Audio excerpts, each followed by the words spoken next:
I always thought insurance was boring.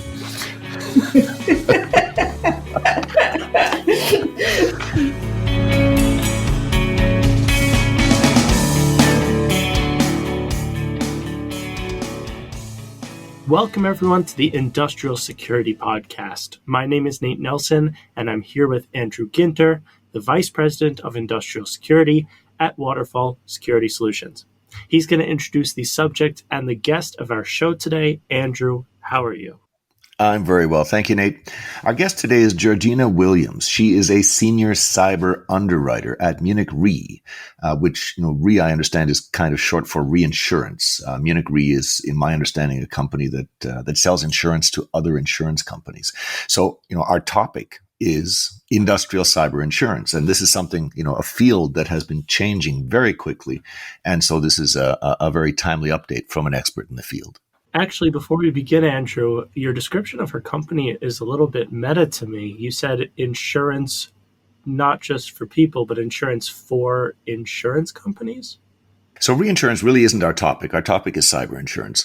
But for the record, reinsurance is where insurance companies sort of pool risk. So instead of, a million policyholders with, residential fire insurance and 100 fires every year, and the policies pay out, what you pay out for the fires, and everything sort of balances every year for a large insurance company, where you have risks like, hurricanes that come through much more rarely, might hit each insurance company only once every 5 years. These insurance companies, they pool their risk. They buy insurance from a reinsurance company so that you can sort of aggregate the events, the hurricanes, across all of the companies. And now your policies and your payouts kind of make sense again every year. They use this to balance risk across insurance companies. But again, we're not really talking about that. That's just her background. We're talking about industrial cyber. And, that is kind of a field where you see a lot of reinsurance because you can see very large events happening very rarely. Fair enough. Then let's get to your conversation with Georgina. Hello, Georgina, and thank you for joining us today. Before we get started, can you tell us a bit about yourself and about the good work that you're doing at Murich RE? Sure. Well, thank you very much for having me, Andrew. My name is Georgina Williams. I am a senior cyber underwriter at Murich RE. I work in the Lloyd's Syndicate in London, and I have over 20 years industry experience, 5 years within the cyberspace. And prior to that, I was working in the energy and power gen space as a property and liability broker. And at Murich RE, we like to have an industry focus when it comes to cyber risk. We try and really understand and drill down into the different risks itself. So my primary role there is to work looking at operational technology risk, at providing both traditional cyber liability policies as well as physical damage cyber policies. Our topic is cyber insurance, especially industrial cyber insurance. Can you help me out? Can you start at the top? What are people offering in this space? Who uses it? Who should be using this? Okay, yeah, there are, obviously, to start off with, cyber is industry agnostic. So cyber liability can pretty much touch every single industry there is. So many carriers offer policies now. They have different appetites, which can be dependent on industry or can be dependent on company size, for example. But the most traditional form of cover that's given at the moment is cyber liability cover. So that's going to give you cover for if you had a ransomware attack, for example, you'd get extortion cover in there. You'd have incident response coverages in there, non-physical damage, business interruption. If you were exposed to a particular amount of sensitive and personal data, you'd have privacy liability and other such costs in there as well. In terms of who's using it, more and more companies are purchasing products. Traditionally, when you looked maybe 10, 15, 20 years ago, it started off really being a financial institution product and has moved since then. So you've had a lot of online retailers purchase it, and now really it's an industry-wide product. So you've got lots more specific products now, especially focusing on operational technology. So we have a lot more manufacturers purchasing cover oil and gas companies, energy companies, utility companies. So really, cyber risks touches everybody, and we're seeing appetite for the product grow and grow. Okay, and our focus is obviously the industrial side. I don't know. Can you speak to recent events? I mean, a year ago was the Colonial incident. They paid something like $4.5 million in ransom. There was a report of maybe a fine being levied of another $1 million because they let the pipeline stop. But I have to think that's just the tip of the iceberg in terms of the damages the company suffered, the victim. They lost something like 6 days' revenues. And if you're shipping 2.5 million barrels of gasoline a day, I'm assuming you're making, I don't know, $3, $4, $5 a barrel in fees shipping that. So we're talking like a $50 million outage in terms of revenue. We're talking obviously, impact on society and, the massive reputational damage the firm suffered. The new regulations that came down, that's in a sense, a concrete manifestation of the reputational damage. Where does insurance fit in a scenario like that? Yeah, and I think there are some definitely really good points raised, and Colonial is a great scenario to look at. Obviously, touch the lives of many millions of Americans, with states of emergency being declared in multiple states, and had a massive impact on the economy during those 6 days. Now, people focus a lot on the extortion and the ransom demand because that's normally the headline topic that comes up. But as you alluded to, the loss is often far greater than that. An insurance policy would cover that extortion amount. We would pay for that.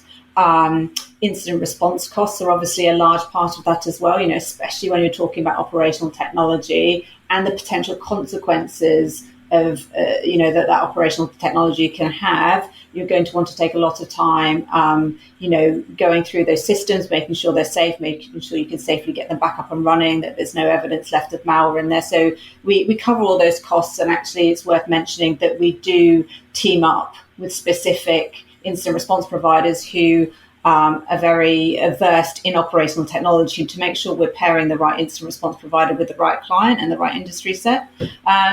Also, the loss of revenue, yes, would be covered in terms of a non-physical damage business interruption cover. And that's obviously going to be one of your biggest costs, especially when your revenue is effectively generated by the operational technology that's been shut down. So some really key coverages in there that can help cover the costs of a ransomware event. But ultimately, insurance should be seen as part of the overall risk strategy of a company. And it's all to do with the company kind of working out their tolerances to a loss. With risk, you can either accept the risk, you can mitigate against the risk by introducing new controls that prevent the severity of a loss, for example. Or you determine where your tolerances are, and then you transfer out those elements of the risks that you can't tolerate. And insurance is a part of that. And it's really about understanding, okay, how am I going to respond in one of these loss scenarios? Do I have the balance sheet to be able to pay for an incident? The other element to think about, which goes even greater than lost revenues, is if I have a loss, how is it going to look like to the outside world?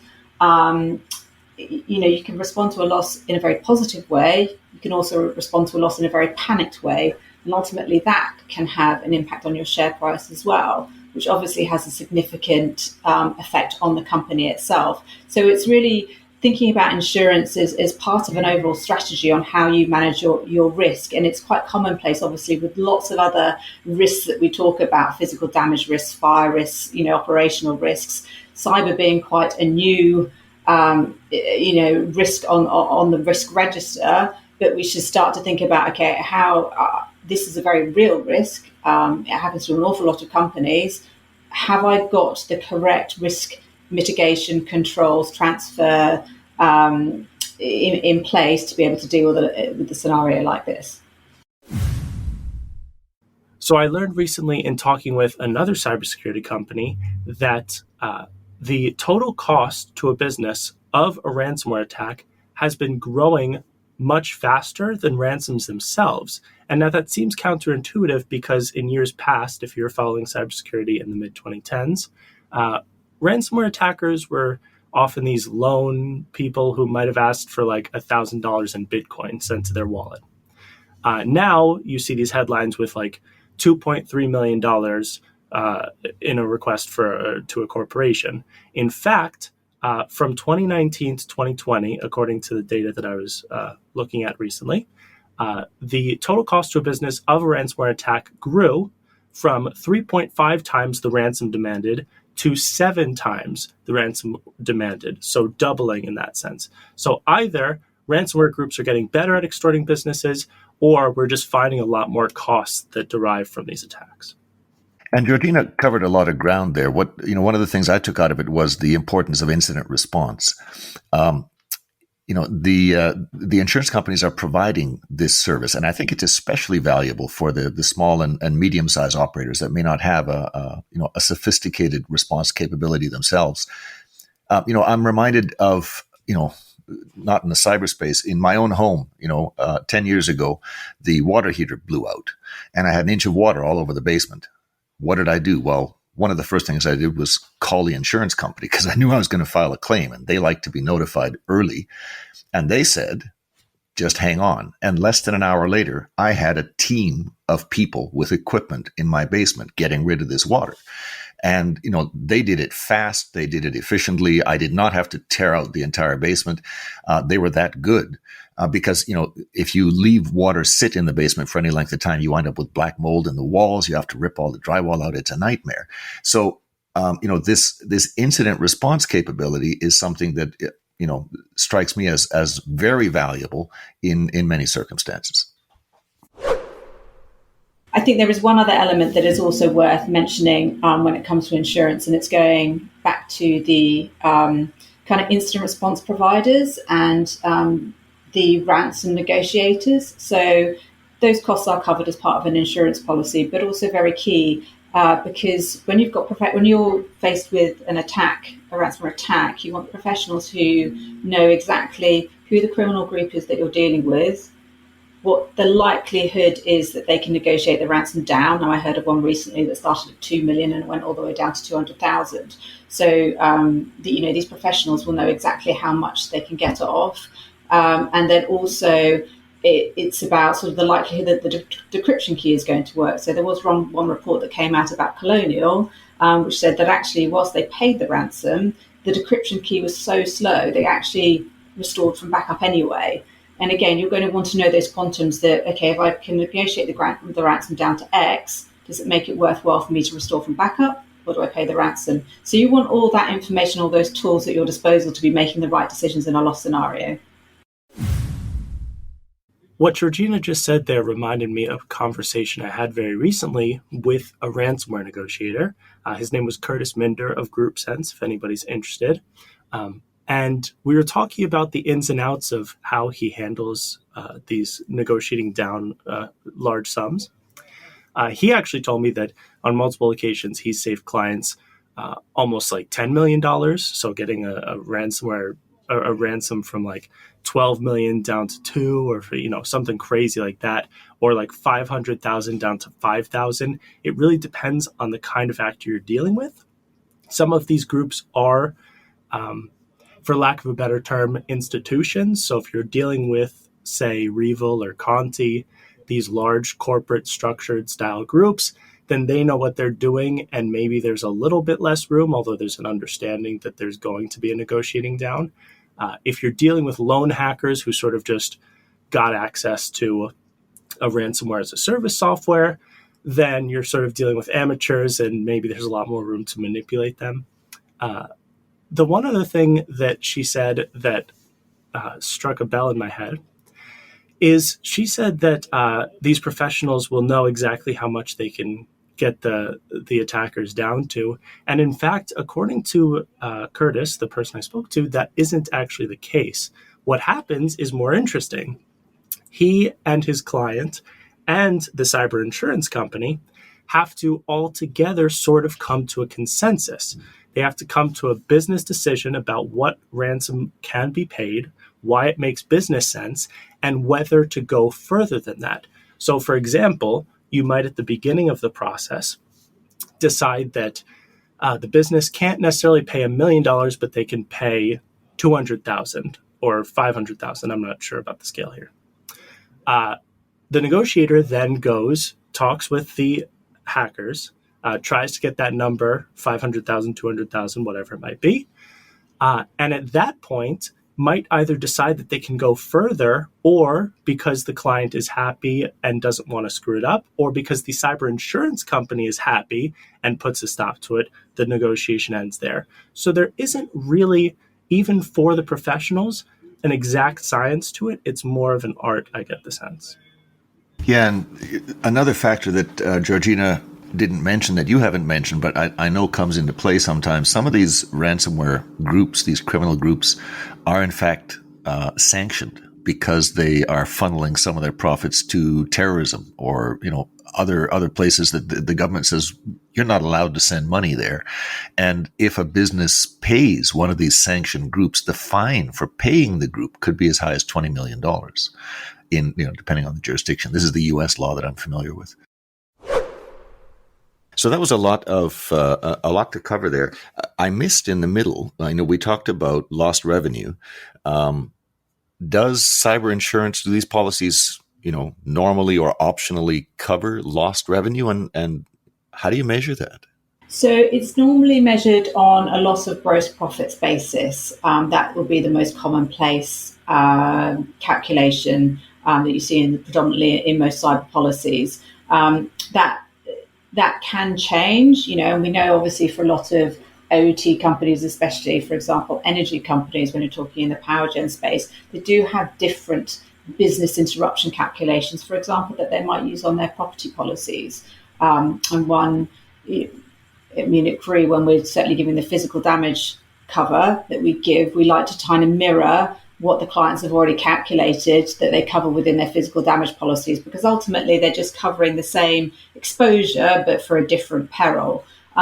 So there can be more bespoke wordings that might be more fit for purpose for different industry sets, but in general, you see it's a loss of gross profits calculation within the policies. Another thing that's been in the news reasonably recently is the settlement of a lawsuit that Merck Pharmaceutical brought against their insurer. NotPetra took them down. They suffered, I think they claimed $1.4 billion in losses. This was a massive claim. Billion is 10 to the ninth dollars. And the insurer said, no.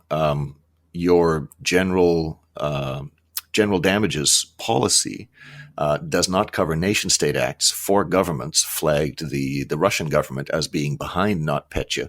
The nation-state exclusion comes into effect. But the courts ruled in favor of Merck. There was a $1.4 billion settlement. That seems like a big event. Is that having ripple effects?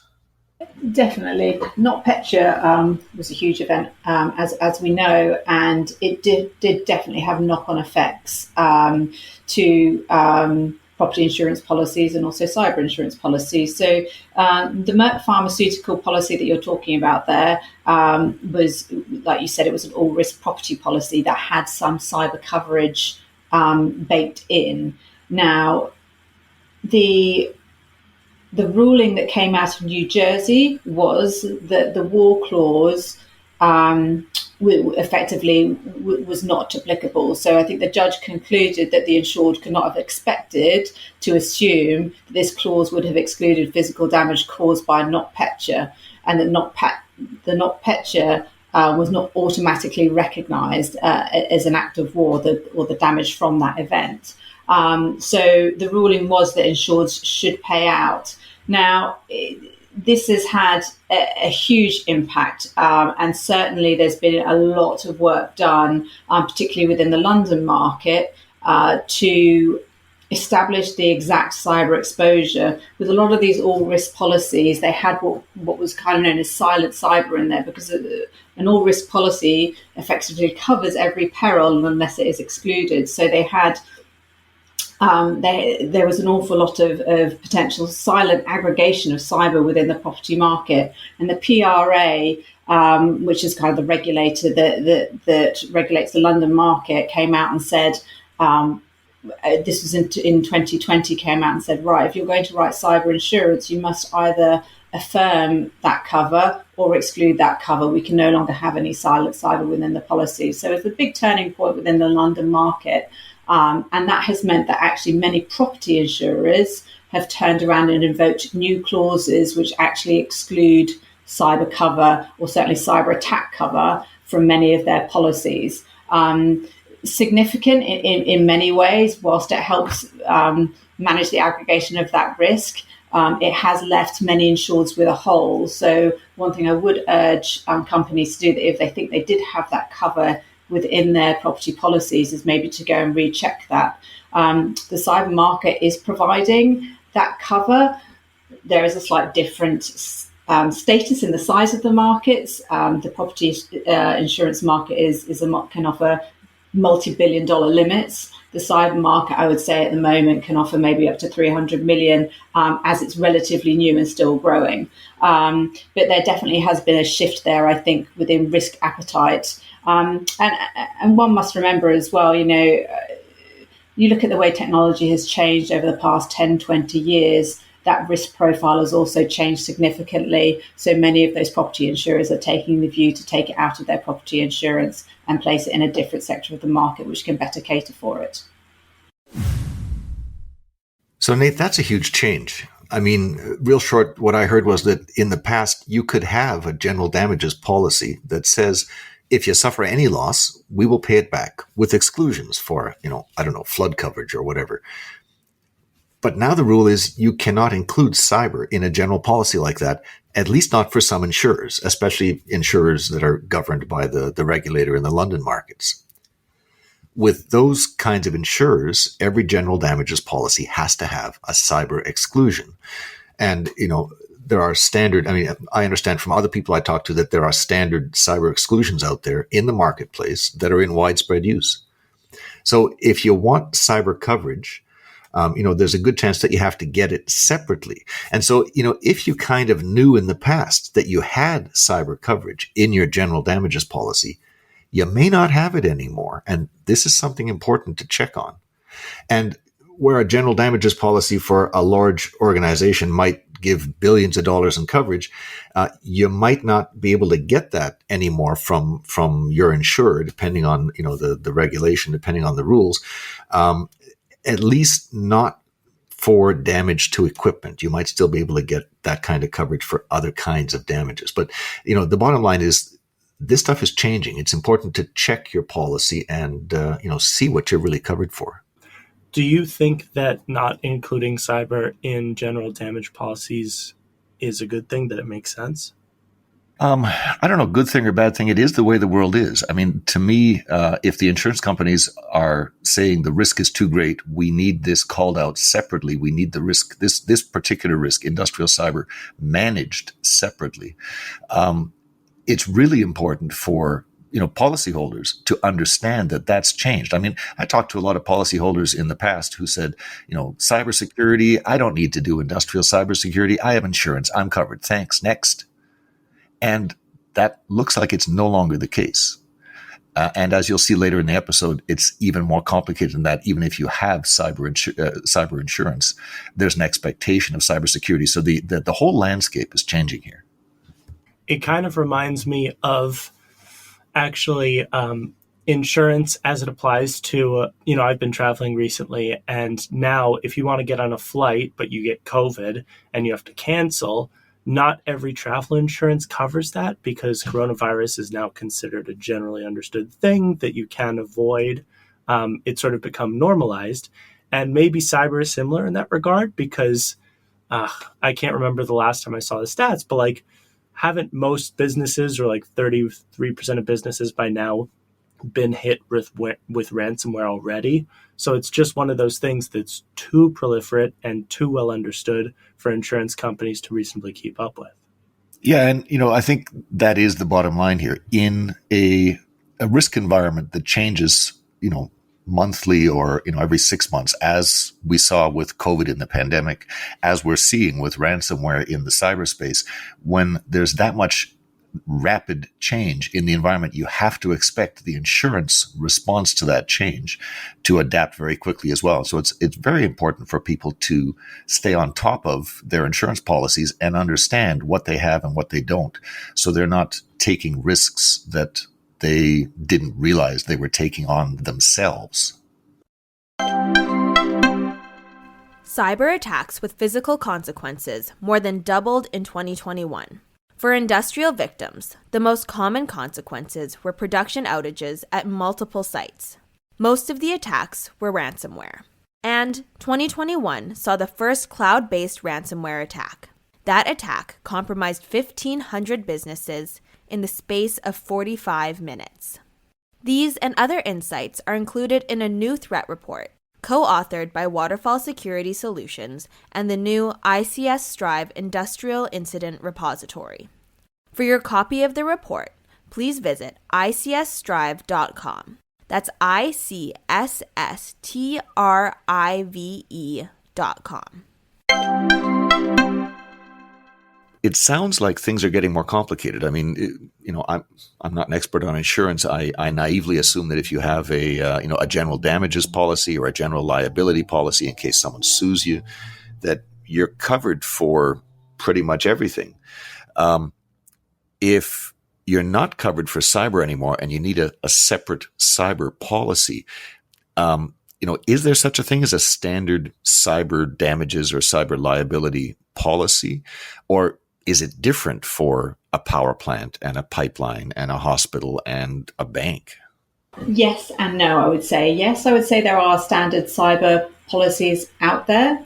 And then you can have additional endorsements, for example, if a particular industry space needs a certain type of cover. So you do have the traditional heads of cover, for example, extortion, incident response. These are going to be coverages that any client needs, for example, in an attack scenario. But some clients, depending on their particular industry makeup, might need additional coverages. For example, if you're an online retailer, you might need, or a retailer, you might need PCI DSS cover. So there are different coverages that can be added on and included depending on your exposure. And I think the most important thing here is for us to really understand the risk, because a hospital is going to be a very different risk to a retailer. That's going to be a very different risk to an oil and gas company, for example. So it's really all to do with the risk assessment, really understanding each of the client's needs and their exposure. And that's really what we try and do, is we try and look at specific industries, understand that particular industry set, ask the right questions, and sort of drive consistency in pricing through that. Our approach at the syndicate is that my background being energy, for example, so I work on a product that we have, which is the Stream Consortium, and we're backed by another 10 syndicates within Lloyd's, so we're able to offer up to $200 million of cover there, and it's specific to the energy industry, so upstream, midstream, downstream, power gen and utilities. And what we're trying to do there is ask the right question sets. There's no point in asking most energy companies, about the personal data that they hold, because they're not mainly B2C. They're far removed from that. So we need to focus on a different question set, which is often segregation of their IT, how communication is controlled, access of vendors, and it's really tailoring that question set to that particular industry, so you can really better understand the risk and have a more fit for purpose product for that particular space. That reminds me of a conversation I had just a couple of months ago with an engineer who does cybersecurity in the OT space. He said that one of the services that he routinely provides to his clients is helping them fill out questionnaires for insurance. And he says a few years ago, these questionnaires for an industrial site, he worked in a lot of natural gas pre-processing sites, so sort of the beginning of midstream for natural gas. He said a few years ago, these questionnaires were 1 page long, a page full of questions. I mean, the answer was many pages, but it was a page full of questions. nowadays, he says the last one he did was 5 pages long, and it sounded like it was, asking equally about what have you got, how exposed are you, in terms of what do you need covered, just like you're saying, the difference between do you have PII or not. But it was also asking about how thoroughly defended are you, and really how exposed are you to attack, which sounds like, it's drifting into, I think the term is due diligence or due care. Can you talk about these questionnaires? What should people be expecting to be asked about? What does an insurer need to know about, how to set a policy? Yeah, there's definitely been a significant change in terms of question sets and risk assessment by insurers over the past few years. And that's really teamed side by side with the increase in ransomware that's really been year on year now for a number of years. And that's obviously had a massive impact to our industry. And we've had to be much more thorough in terms of the questions that we ask and the minimum standards that we have to certainly protect the integrity of our industry, to make sure we can still offer insurance products. So there will have definitely been a huge change in terms of the questions that are being asked. Often the number of questions, they might depend on the size of the company, for example. But if you're a mid to large size company or above, you are certainly going to see more extensive question sets being answered. You might have more than one application form that you're asked to fill in. There might be an application form specific to ransomware. How do you protect yourself against a ransomware attack? If you're in the operational technology space, you'll often have an operational technology questionnaire that you fill in. And again, like I said before, that's going to go on about segregation of systems. How do you protect the access to your OT? Separate credentials. How is communication control back to the corporate network? All those kind of question sets. And then also just general questions about kind of your corporate network, your cybersecurity hygiene, how you manage training, for example. So that risk assessment really has evolved. It is difficult, especially when we're talking about the operational technology space. And a lot of our clients, we tend to try and follow up those questionnaires with calls, because a yes/no answer just doesn't really accurately reflect the risk. If you need to really understand better the controls that are in place. It might be a no to an answer where you wanted a yes, but they might have compensating controls. So that's always sort of what we try and do with our approach. The application is the first port of call, and then we like to clarify with separate question sets off the back of that. Be that on a call or be that communication electronically. But we really try and understand that it's not easy to accurately reflect your risk profile within those application forms. But we have to ask those questions and start somewhere, so then we can start to build up the risk picture for ourselves and get an accurate read of where that client is from a cybersecurity perspective. The engineering profession, in my estimation, is only beginning to come to grips with cybersecurity in the OT space. Training programs are still evolving. It's a new threat. I mean, engineering has been dealing with physical threat for a century, but this is new, and it's changing rapidly.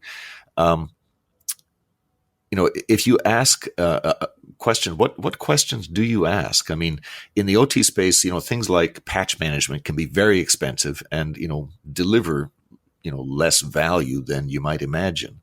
A unidirectional gateway is a powerful compensating measure. Gluing shut all of your USB ports is a powerful compensating measure. Application control, rather than signature-based antivirus, is something that can wipe out the ability of any malware other than scripted malware to run. This is getting fairly technical. Do you folks have the sort of the experts on staff to be able to evaluate the strength of security posture and compare compensating measures to sort of classic IT postures in this strange OT space? Yeah, so there are a couple of points there that I'll bring out, okay, Andrew. So I think kind of going back to some of the control questions, there are certain minimums, like you were saying. A lot of these controls, for certainly some OT sites, are quite new, and there are certain minimums in place that the industry will expect. So a lot of people will be, if you've got remote access, you must have multi-factor authentication with that remote access. Lots of people are requiring PAM tools to be in place, 100% deployed EDR on your endpoints. So there are plenty of minimums that you must hit this bar in order for us to consider coverage. I think when we're talking about, they are getting more technical, because ultimately we see that some of those more technical controls are the ones that will prevent a client from being the low-hanging fruit, if you like. And we do, on our staff, we have IT professionals that sit and can advise in terms of whether a particular strategy is more secure than another set of strategy. But a lot of it is it's understanding the risk makeup. And we have to be able to underwrite to that. I think we also use industry professionals. So where we look at some particularly complex risks, where you've had engineering surveys on the physical damage side, for example, that will go and look at your infrastructure and work out, okay, so what's your probable maximum loss from a vapor cloud explosion, for example.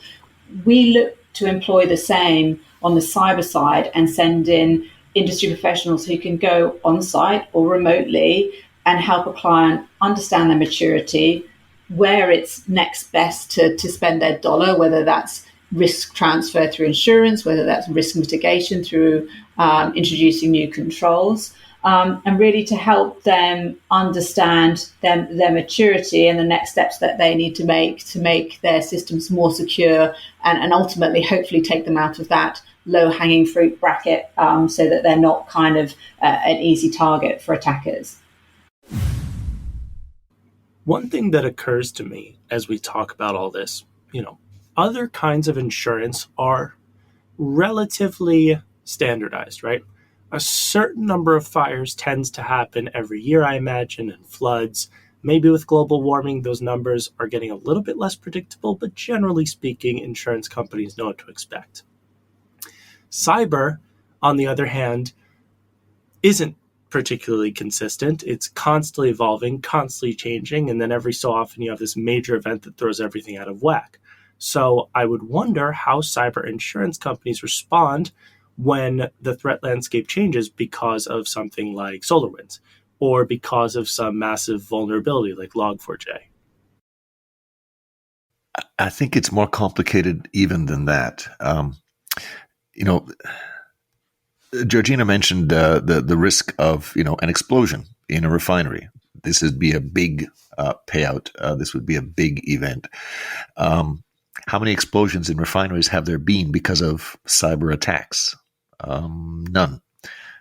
Have we even come close? Well, there was the Triton thing that took down the safety systems, but was caught in time. I think insurance companies have a much simpler job of dealing with sort of small fry events, 10 million here, 20 million there, across a population of thousands of policyholders. They can deal with that. But when you're talking about a $1 billion event or a $10 billion event, this is, I think, why they've capped some of these payouts at $300 million, because they just don't know what to do with these big events. It's a field of active research. I mean, I remember a briefing from Mandiant regarding the recent malware. I think I forget the name of it. Dragos called it Pipe Dream. Mandiant called it something else. This malware that was discovered that was pretty obviously designed to manipulate physical processes and bring about undesirable outcomes, whatever they are. And the question came up in the briefing, said, is this something ransomware is going to use? And the answer was, we cannot see a way to monetize this capability. But from the description they gave of the malware, it was pretty clear that it was well within the means of a ransomware criminal group to produce the malware. They just couldn't imagine, the Mandiant analysts just couldn't imagine a way to make money off of producing it. So they said, in the short term, we don't see people, criminal groups doing this. This is probably nation states. What does all that mean? It's the only thing standing between us and boom sounds like intent. And, intent can change very quickly. And I think this is part of the problem for the insurance space is it looks like the ability to cause horrible outcomes is out there in the black hat community. And it just hasn't happened yet. How do you model that financially? That it's a big open question. This is a big question mark, I think, hanging over the industry. Yeah, you're the person who originally introduced me to the discourse in industrial where, because the risk is a blowing up of a refinery and dozens of lives being lost, that some people have to worry about it to the extent where, your security precautions have to cover for, can this happen once in 100 years? Can this happen once in 1,000 years? This isn't like your ordinary fires. So I imagine, in ordinary insurance, I guess the equivalent would be acts of God, but I think acts of God occur much more often than refineries blowing up. So, I don't know how you even begin to solve that problem. Yeah, and the problem is happen much more often than refineries blowing up so far.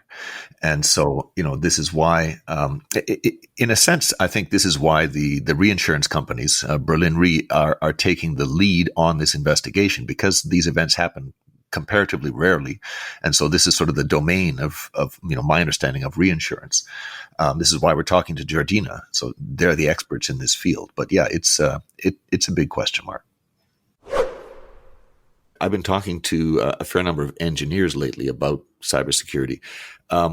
And there's mitigations in the engineering space that don't exist in the IT space. I mean, you want to prevent a steam boiler, a 3-story steam boiler from exploding, overpressurizing, put a mechanical valve on it that's forced open if the pressure gets too high. It's not mechanically possible for the boiler to explode anymore. If you have a $300 million turbine, 500 tons of spinning metal, and if you over torque it, you're going to destroy the turbine. Put a mechanical clutch in there that if it's over torqued, the clutch breaks and you don't have to replace the clutch. You don't have to replace the turbine. These are, in a sense, mechanical mitigations for potential undesirable physical outcomes due to physical malfunction or a cyber attack.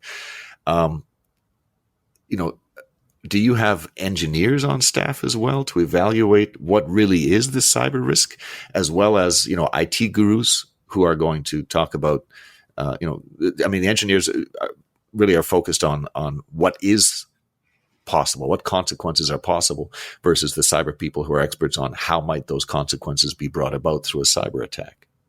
Sure. And yes, Andrew talked about this at the S4 conference, and I really enjoyed the conversation around engineering out cyber risk. However we deal with cyber risk, be that through cybersecurity controls, be that through alternative engineering functions, I think that is the challenge. Technology is amazing in what it has achieved and what it can do, but we have to keep up with the pace of technology, the pace to secure that and for that to be safe and to operate safely. And so however form that comes, I think is a massive positive. In terms of engineers on staff within the cyber team, it's not a traditional place where you see, say, mechanical engineers on staff. However, one of the tools that we do ask for engineering reports a lot of the time within our risk assessment, because they can sometimes be made readily available, so we can understand and we look, for example, for those manual overrides where they're in place. So I think there was a time when manual overrides have been being taken out and there was just automatic shutdown systems. So we want to see those manual systems being brought back into play, because we feel that provides that extra layer of safety. So these are the things that we want to start to see. Now, in terms of sort of making judgment calls around that, ultimately, I think this is all going back to understanding the risk profile and how loss scenarios would play out. And I think there is a lot of work that needs to be done in that space, both from the client end and potentially from our understanding as well. But we need to work together to get a better evaluation of, okay, what is possible with these systems and with the controls that we have in place, and maybe with some of the engineering functions we have in place, and work out what that playbook looks like. Again, what does the quantification of that loss look like? And then you can start to make really informed decisions about managing that risk. Can I take that on? Do I need to transfer that? Are there alternative ways where I control and say reduce this loss scenario? And again, it's bringing in that engineering element, tuned with cybersecurity, and really developing and maturing that element to better understand the risk for each insured, so they can better manage it ultimately. And the more accurate information we get around that, the better we can understand the risk, and ultimately the better we can price that risk, which is really what we're looking to do. And I always thought insurance was boring.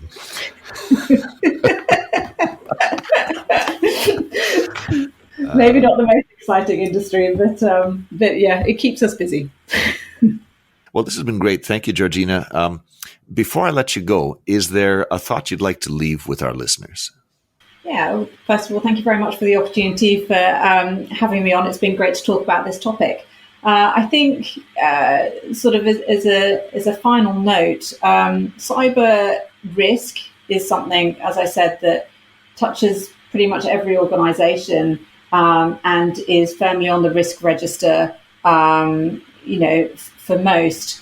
And what we're really looking to do, it's quite a new risk on that register, and what we're really looking to do is really better understand that risk within each organisation, and help clients manage that through insurance, and also help develop those tools, as we've talked about, to better understand what that's going to cost an insured in a particular scenario, and how we can better put controls in place, to prevent the severity of that loss occurring, and also potentially the frequency and the likelihood of that loss occurring to start with.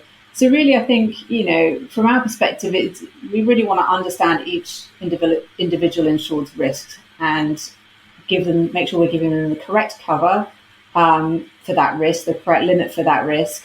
And what we're looking to do with insureds is really partner with them long term, so we can see the development year on year, and we can take the knowledge of that understanding of their business and translate that into an appropriate and fit for purpose insurance policy. So I think, it's definitely an interesting space and a fast developing space, and we want to be, like I said, partnering with clients to provide them with a product that is fit for purpose and right for their needs. So, Andrew, cyber insurance. Yeah, it's I got a lot out of this episode. The world is changing in the world of insurance. I mean, you can't get OT cyber insurance anymore unless you already have a bunch of security in place, is what I picked up. It's not either or. And there's much more complicated calculations going on here. Where should I spend my next dollar on insurance or security? That's the question. Not do I buy one or, do I do the other and be done with it? On the whole, this is a much more sophisticated conversation about risk than I expected. I mean, there's some really good work being done here. There's still big unknowns that, I kind of knew about. I just didn't realize the insurance industry knew about them. And, much less that the industry was actively investigating all these unknowns. So I learned a lot this episode. I guess the bottom line is, A, look at your insurance policies. You might not be covered anymore for cyber under your general policies. And B, it's a complicated space. Work with the insurance companies. They're happy to help you figure out where to spend your next dollar and how to spend it most effectively. I also learned a lot in this episode, so thanks to Georgina Williams for everything that she taught us, and thank you, Andrew, as always, for talking with me. Always a pleasure. Thank you, Nate. This has been the Industrial Security Podcast from Waterfall. Thanks to everyone out there listening.